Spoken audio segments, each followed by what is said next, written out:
हवेली सुबह के हल्के गुलाबी आसमान के नीचे बुलंद तो बाला खड़ी थी। उसकी कदीम दीवारें नए दिन की नर्म रोशनी में नहाई हुई थी। अंदर दिलावर अपने कमरे में हिला जब सुबह की पहली किरण भारी कढ़ाई वाले पर्दों के दरमियान से छन कर अंदर आई। हवा में ताज़ा मिट्टी और नीचे सहन में खिलते गुल मोहर की खुशबू थी, जो बावर्ची खाने से आने वाली पीतल के बर्तनों की हल्की आवाज़ के साथ मिल रही थी। दिलावर ने आहिस्ता से आंखें खोली। उसका जहन पहले ही आयशा के ख्यालात में उलझा हुआ था। पिछले एक हफ्ते से उसकी गैर मौजूदगी ने हवेली में एक अजीब सा खला छोड़ा था। वो बेचैनी के साथ बिस्तर से उठा। उसको कुर्ता नींद की वजह से हल्का सा सिलवटों में पड़ा था और उसने अपने गहरे बालों में हाथ फेरा।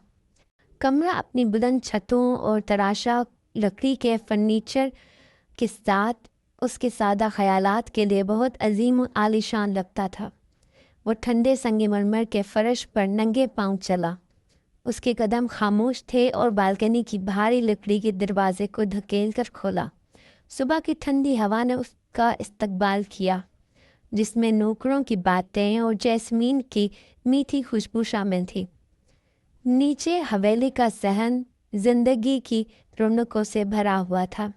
खादमाएँ पत्थर के रास्तों को झाड़ू दे रही थी, माली गुलाब के पौधों की देखभाल कर रहे थे और दूर से सुबह की अजान की हल्की सी गूंज सुनाई दे रही थी। दिलावर ने पत्थर की रेलिंग पर टेक लगाई। उसकी नज़रें मंजर को देख रही थी, जबकि दूसरी तरफ आयशा गांव से हवेली तक के मानूस रास्तों पर चल रही थी। उसका दिल हर कदम के साथ धड़क रहा था। उसका सब्ज दुपट्टा सुबह की हल्की हवा में लहरा रहा था और वो उसे बेचैनी से दुरुस्त कर रही थी। उसकी उंगलियां नरम कपड़े पे फिसल रही थीं। उसका जहन ख्यालात का तूफान था जब दिलावर के गिर्द घूम रहा था। दूसरे दिन सुबह हवेली जाती है। उसके दिमाग में यही चल रहा होता है कि अगर दिलावर ने उसे देख लिया तो क्या होगा, उससे कैसे नजरें मिलाएगी। उसे इस बात का यकीन तो था ही कि दिलावर अब भी हवेली में ही मौजूद है। यही सारे ख्यालात के साथ गुम वो दरवाजे के पास पहुंचती है। आयशा ने एक गहरा सांस लिया और अंदर कदम रखा। हवेली का सहन सुबह सुबह की चहल पहल से भरा हुआ था। खादमाएँ झाड़ू लेकर पत्थर के रास्तों को साफ कर रही थी, जबकि माली फूलों को पानी दे रहे थे और बावर्ची खाने से चाय की खुशबू हवा में फैल रही थी। आयशा अपने अपने आप को संभाला और मरकजी हॉल की तरफ बढ़ी, जहाँ बेगम साहिबा आरामदा दीवार पर बैठी थी। उनका चांदी जैसा दुपट्टा सुबह की रोशनी में चमक रहा था। बेटा आयशा, तुम आ गई? बेगम साहिबा ने गर्मजोशी से कहा। उनकी आंखें खुशी से चमक उठी। आयशा ने शर्मीले अंदाज में सलाम किया। उसकी नज़रें झुकी हुई थी। बेगम साहिबा ने अपनी जगह से उठते हुए उसकी तरफ देखा। मैंने सुना था कि तुम कुछ बीमार हो, इस वजह से नहीं आ रही थी। अब तुम्हारी तबीयत कैसी है? आयशा ने हल्की सी मुस्कुराहट के साथ जवाब दिया, जी अब मेरी तबीयत बिल्कुल ठीक है, मैं बिल्कुल सेहतयाब हो गई हूँ। बेगम साहिबा ने इत्मीनान की सांस ली। उनके हाथ आपस में बंधे हुए थे। देखो बेटा, तुम्हारी गैर मौजूदगी में मैं तो बिल्कुल परेशान हो गई थी। मुझे कुछ समझ नहीं आ रहा था कि मैं किसी से क्या चीज़ें मंगवाऊं। तुम होती हो तो मुझे एक सहारा रहता है। उनका लहजा प्यार भरा था, लेकिन इसमें हवेली की रोज़मर्रा की ज़रूरियात के लिए आयशा पर इन्हिसार की झलक भी थी। आयशा के गाल तारीफ से गर्म हुए और उसने सर हिलाया। जी आप सही कह रही हैं। बेगम साहिबा ने मुस्कुराते हुए कहा, जाओ बेटा, बावर्ची खाने में जाओ, मेरे लिए एक कप चाय बना दो, मैं थोड़ी सी खिचड़ी भी। तुम जानती हो कि मुझे तुम्हारे हाथ की चाय कितनी पसंद है।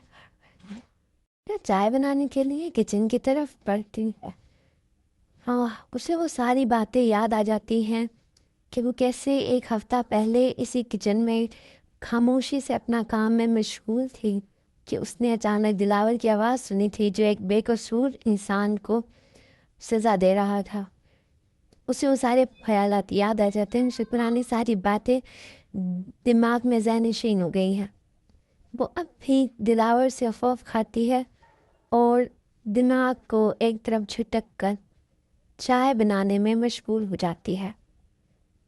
جبکہ دوسری طرف دلاور بالکنی میں کھڑے کھڑے اب تھک ہار کر نیچے آنے کی طرف بڑھتا ہے. وہ اپنے کمرے کی دروازہ بند کرتا ہے اور مرکزی ہال کی طرف آتا ہے. اس سیڑھیاں اتر کے جیسے ہی نیچے آتا ہے اسے اپنی امی ایک صوفے پر بیٹھی دکھائی دیتی ہیں. وہ ان کے نزدیک آتا ہے، انہیں سلام کرتا ہے اور کہتا ہے کہ آپ اتنی صبح صبح یہاں کیا کر رہی ہیں؟ جبکہ اس کی ماں اسے کہتی ہے کہ بیٹا کیا تم چائے پینا پسند کرو گے؟ تو وہ کہتا ہے کہ نہیں امی، مجھے چائے نہیں پینی. اس کی امی اصرار کرتی ہیں کہ بیٹا چائے پی لو، آج چائے تمہیں عائشہ کے ہاتھ کی بنائی ملے گی، یقیناً تمہیں بھی پسند آئے گی، مجھے تو یہ چائے بہت پسند ہے. وہ یہ سوچ کر تھوڑی دیر کے لیے چونک جاتا ہے کہ عائشہ. تو اس کی ممی کہتی ہیں جی ہاں عائشہ کچھ دنوں سے بیمار تھی، اس لیے وہ حویلی نہیں آ رہی تھی، مگر اب وہ بالکل ٹھیک ہو گئی ہے اور اپنے کام میں مصروف وہ پھر سے حویلی آ گئی ہے. جو دلاور اسے کہتا ہے کہ اچھا یہ تو اچھی بات ہے. اب پھر وہ ایک بار کہتا ہے کہ نہیں ممی، مجھے چائے نہیں پینی، مجھے کولڈ کافی پینی ہے، میں اپنے لیے کافی بنانے جا رہا ہوں، کیا آپ کافی پئیں گے؟ تو اس کی امی کہتی ہیں نہیں، اگر تم کہو تو میں تمہارے لیے کولڈ کافی بنوا دیتی ہوں. تو دلاور نے منع کرتا ہے اور کہتا ہے کہ نہیں امی، میں خود ہی کافی بناتا ہوں، مجھے اپنے ہاتھ کی کافی بنانا زیادہ پسند ہے. اور وہ یہ کہہ کر کچن کی طرف بڑھنے لگتا ہے. اس کے دل میں ایک کشمکش تھی، خوف، ندامت اور عائشہ سے دوبارہ ملنے کی خواہش. وہ کچن کی طرف بڑھا، ہر قدم کے ساتھ اس کا دل دھڑک رہا تھا جیسے کوئی دھوپ سے بھرا طوفان اس کے سینے میں اٹھ رہا ہو. حال زیادہ مینشن کے اس پرانے کچن کی ہوا میں چائے کی تیز خوشبو پھیل رہی تھی جو اس کے قدموں کو اور تیز کر رہی تھی. کچن میں داخل ہوتے ہی اس کی نگاہ عائشہ پر پڑی جو چائے کے کپ کو ترتیب دے رہی تھی. اس کے ہاتھ کپ کے گرد نازک انداز سے گھوم رہے تھے. اس کی موجودگی نے کمرے کو ایک نئی روشنی دی، لیکن عائشہ کے چہرے پر خوف کی ایک جھلک تھی. جیسے ہی اس نے دلاور کو دیکھا، چائے کا کپ اس کے ہاتھ سے ہلنے لگا اور وہ ایک قدم پیچھے ہٹی. دلاور نے ہاتھ بڑھایا اور اس کی آواز دھیمی تھی. عائشہ، میں تم سے بات کرنا چاہتا ہوں. عائشہ نے انکار میں سر ہلایا اور کہنے لگی نہیں، مجھے کوئی بات نہیں کرنی تم سے. مجھے کہہ کر وہ کچن سے فوراً باہر آ گئی. وہ اب بھی ڈر رہی تھی کہ نہ جانے اب اسے کیا کہنے لگے گا.